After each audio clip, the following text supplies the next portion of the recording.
ఇప్పుడు విజయ్ దేవరకొండ బిలో ఆయన టెక్స్ట్ లో ఒక మ్యాటర్ చదివాను, షాక్ అవుతున్నాను.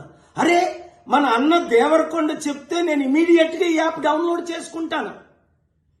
అలాగే బాలకృష్ణ అట, మంచు లక్ష్మి అట, ఇలాంటి వారు 25 మంది ఇప్పుడు అరెస్ట్ అవబోతున్నారు. ఒకవేళ పోలీసులు వాళ్ళ దగ్గర పొలిటీషియన్స్ డబ్బులు తీసుకొని అరెస్ట్ చేయకపోతే వారందరినీ సుప్రీంకోర్టుకి నేను నడిపిస్తా.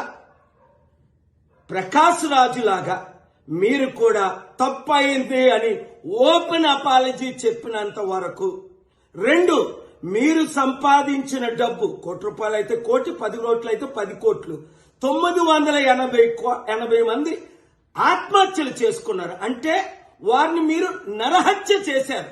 మీ ఇన్ఫ్లుయెన్స్, మిమ్మల్ని ఎంతో ఫాలో అవుతున్న ఈ ఫాలోవర్స్కి మీరిచ్చే గిఫ్ట్ ఇదేనా? మానవత్వం లేదా? దైవత్వం లేదా? రాక్షసుల్లాగా వాళ్ళ జీవితాల్ని మీరు దోచుకోవడమేనా? ఎండ్ ఆఫ్ ద డే మీకు మిగిలింది ఏంటి? ఆత్మకు శాంతి కావాలా? మనసుకు రక్షణ కావాలా? నెమ్మది కావాలా? ఫ్యూచర్ మంచి పేరు కావాలా?